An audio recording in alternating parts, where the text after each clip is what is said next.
This is a true life story. Imaging this. You're sitting in graduate school, studying criminology with someone every single day. You work on projects together, debate crime theories, exchange small talk.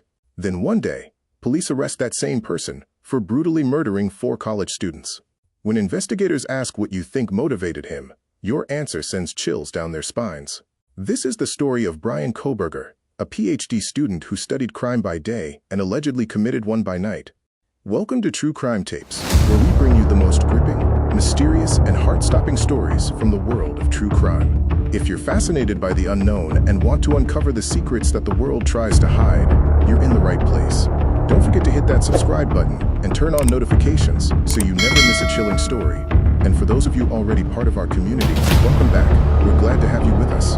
Drop a comment below to share your thoughts and theories, because we love hearing from you. True Crime Tapes. The truth is always stranger than fiction. November 13th, 2022. Moscow, Idaho. A quiet college town where nothing bad was supposed to happen. 4 University of Idaho students were living their normal lives. Madison Mogen, Kaylee Goncalves, Xana Kernodle, and Ethan Chapin.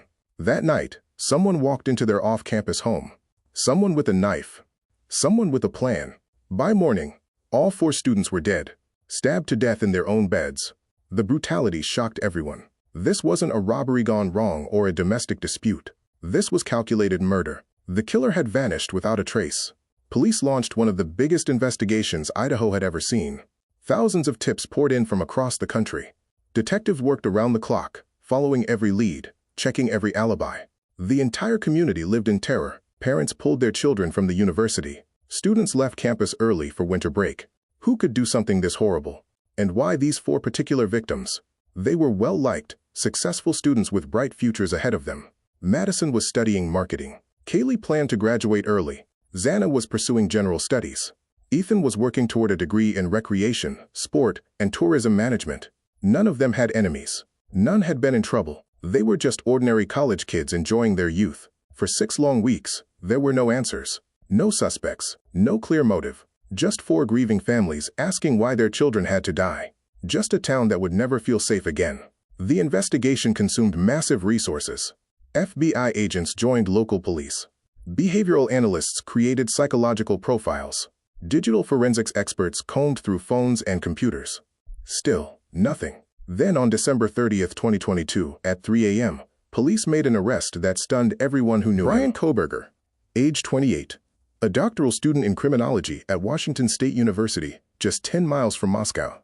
The man studying how to solve crimes was now accused of committing one of the worst crimes in recent memory. Kohberger wasn't some random drifter or obvious psychopath. He was an academic, educated, pursuing advanced degrees in criminal justice and criminology.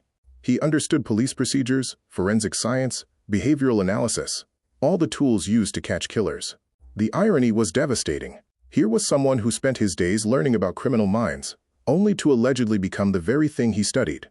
When news broke, his professors were shocked. His classmates were horrified. How had they missed the warning signs? How had someone so dangerous hidden among them for so long? While news crews swarmed Pullman and Moscow, while the internet exploded with theories and speculation, someone who knew Kohberger personally was quietly sharing her observations with Idaho State Police. One of his fellow PhD students, someone who had sat next to him in seminars, worked on research assignments with him, watched his behavior every single day for months. Her statement to Detective Sergeant Michael Van Leuven was absolutely chilling. She believed Kohberger murdered those 4 students because he wanted to experience what killing felt like. This wasn't about anger, revenge, or mental breakdown. This was about curiosity. Dark, twisted, academic curiosity. According to her detailed account, Kohberger was conducting a personal experiment. Could he commit the perfect crime? Could he demonstrate his intellectual superiority over law enforcement, professors, and fellow students? The murders were his dissertation written in blood. She described him as methodical, calculated, and completely obsessed with maintaining control over every situation. In all the time she knew him, through countless classes, study groups, and academic discussions, she never once witnessed him display genuine empathy toward another human being. No kindness, no compassion, no warmth, just a cold, analytical emptiness where normal emotions should exist. This wasn't someone who occasionally seemed distant or antisocial. This was someone who appeared fundamentally incapable of connecting with other people on any meaningful level. The classmate remembered something else that made investigators take special notice. After his arrest became public, she learned that Kohberger had asked police whether anyone else had been taken into custody alongside him. To most people, this question might suggest he was asking about potential accomplices, or wondering if others were implicated. But she interpreted it very differently. This was just another manipulation tactic. Another calculated move to appear mysterious, to maintain psychological control over the situation, to keep people guessing about his true motivations. She wasn't the only one with disturbing memories of their interactions with Kohberger. Other doctoral students told police they had actually discussed the Idaho murders with him during regular class sessions, completely unaware they were talking directly to the person who allegedly committed these very crimes. Imagine that scenario. Picture sitting in a criminology seminar, analyzing the Moscow murders as a case study, debating investigative techniques and possible motives, while the actual perpetrator sits quietly among you, perhaps even contributing to the discussion. Looking back, some classmates admitted the thought had briefly crossed their minds that he could somehow be involved. But who wants to believe their study partner, their academic colleague, could be capable of such brutality? The cognitive dissonance was overwhelming. This was someone they knew personally, someone pursuing the same advanced degree, someone who seemed dedicated to understanding criminal behavior from a scholarly perspective.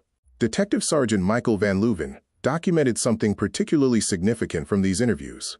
Multiple classmates described Kohberger as someone who always believed he was the smartest person in any room, any discussion, any academic setting. But underneath that intellectual arrogance was something much darker, deep, festering resentment toward others' success and recognition. He was intensely jealous when fellow students received praise from professors, publishing opportunities, research assistantships, or any form of academic advancement. When classmates achieved recognition or received opportunities, he would visibly seethe with barely contained anger. He felt entitled to everything they had earned and more. This wasn't typical graduate school competition or normal academic rivalry. This was pathological envy combined with grandiose delusions about his own capabilities and worth. The murders, according to his classmates' analysis, weren't just about testing criminological theories in real life. They were about proving his superiority over everyone around him, about demonstrating that he was more intelligent, more capable, more worthy of attention and respect than his peers, his professors, or the investigators who would eventually try to catch him. This was his way of asserting dominance in a world where he otherwise felt powerless and unrecognized. What makes this case even more disturbing is the apparent premeditation involved. This wasn't a crime of passion or a spontaneous act of violence. Based on the evidence collected and the insights from those who knew him, this appears to have been carefully planned and methodically executed. Kohberger allegedly drove from Pullman to Moscow, a route he had taken multiple times before the murders, according to phone data and surveillance footage. He seemed to have studied the area, the house, possibly even the victim's routines and schedules. The weapon choice was deliberate. A knife requires close, personal contact with victims. It's messy, difficult, and psychologically challenging for most people. But for someone allegedly testing their own capacity for violence, it might have been exactly what he wanted: maximum psychological impact and personal involvement in the act. The timing was calculated too. Early morning hours when victims would be asleep and vulnerable, when neighbors were less likely to be awake and alert, when his own absence from Pullman might go unnoticed. Here's what makes this case even more haunting and psychologically complex. Kohberger has maintained complete silence about his alleged motivations since his arrest. He hasn't confessed to the grieving families who desperately want answers. He hasn't provided law enforcement with any clarity about his reasons or mental state. No dramatic courtroom confession. No written manifesto explaining his philosophy or justifying his actions. No interviews with psychologists or journalists. Nothing. He's remained absolutely silent, forcing everyone, investigators, legal experts, the public, the victims' families, to speculate about his true motivations. But if his classmates' psychological assessment is accurate, the answer is horrifyingly straightforward. Bryan Kohberger allegedly killed 4 innocent people simply to experience what murder felt like, simply to prove he could commit the perfect crime and demonstrate his intellectual superiority over everyone trying to catch him. Consider that possibility. 4 young lives ended not because of mental illness, childhood trauma, financial desperation, romantic rejection, or any of the typical motives we try to understand. 4 lives ended purely out of cold, academic curiosity and narcissistic self-aggrandizement. Nearly 3 years later, Madison Mogen, Kaylee Goncalves, Xana Kernodle, and Ethan Chapin's families continue living with an unimaginable void in their hearts. Madison was known for her bright smile and marketing ambitions. She had plans, dreams, people who loved her unconditionally. Kaylee was set to graduate early and move forward with her career goals. She was driven, accomplished, full of potential. Xana was exploring her academic interests, figuring out her path in life like any normal college student. Ethan was passionate about recreation and tourism, probably imagining the adventures and experiences his future would bring. They were all just beginning their adult lives. They had decades of experiences ahead of them: careers, relationships, families, contributions to their communities. All of that was stolen in a single night of alleged violence. No explanation can bring them back. No motive, no matter how detailed or psychologically complex, can fill the permanent emptiness their deaths created. But this glimpse into the mind of their accused killer, provided by someone who observed him closely in academic settings, gives us a terrifying understanding of how evil can hide behind intellectual pursuits and scholarly ambitions. This case raises uncomfortable questions about how well we really know the people around us, especially in academic environments where intellectual discussion can mask deeper psychological problems. Universities pride themselves on fostering critical thinking, analytical skills, and scholarly debate. But what happens when someone uses that environment to study their own capacity for evil? What happens when academic knowledge becomes a tool for committing crimes rather than preventing them? Kohberger was pursuing advanced degrees in criminal justice and criminology, fields specifically designed to understand, predict, and prevent violent crime. He had access to research about serial killers, mass murderers, and criminal psychology. He studied investigative techniques, forensic science, and behavioral analysis. Did he use this knowledge to plan his alleged crimes more effectively? Did his academic background help him attempt to commit what he might have seen as the perfect murder? These questions highlight a disturbing paradox.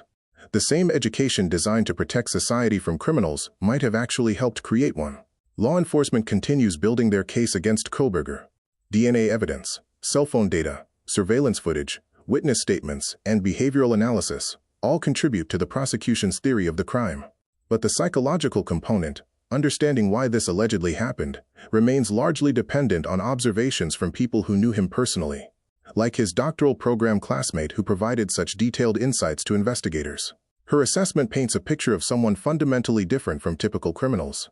Not someone driven by desperation or mental illness, but someone allegedly motivated by intellectual arrogance and a desire to test their own capacity for evil. In their personal This perspective psychological suggests we're experiment dealing rather with a than as people particularly deserving of dangerous type of basic respect personality. and dignity. Someone who As we wait for legal proceedings to reveal the full truth about what happened that November night in Moscow, one conclusion seems undeniable based on the evidence and witness statements available. The most dangerous individuals aren't always the ones we'd expect. They're not necessarily angry loners, obviously disturbed individuals, or people everyone instinctively avoids. Sometimes, the most dangerous person is sitting right next to you in graduate school, working on the same research projects, participating in the same academic discussions, appearing completely normal, even intellectually impressive, while allegedly planning something absolutely unthinkable. According to those who knew him best in academic settings, Bryan Kohberger demonstrated a complete lack of human empathy, an obsessive need to control situations and people around him, and a grandiose belief in his own intellectual superiority. That combination of personality traits, according to his classmates' analysis, may have led him to commit one of the most shocking and senseless crimes in recent American history. The scariest monsters don't always lurk in dark alleys or abandoned buildings. Sometimes they're hiding in plain sight in lecture halls and libraries, using their education not to serve society but to destroy it. The University of Idaho murders remind us that evil can wear many masks, including the mask of academic respectability and scholarly pursuit. 4 bright young lives were allegedly ended by someone who saw them not as human beings deserving of life and happiness, but as test subjects in his personal study of murder and criminal behavior.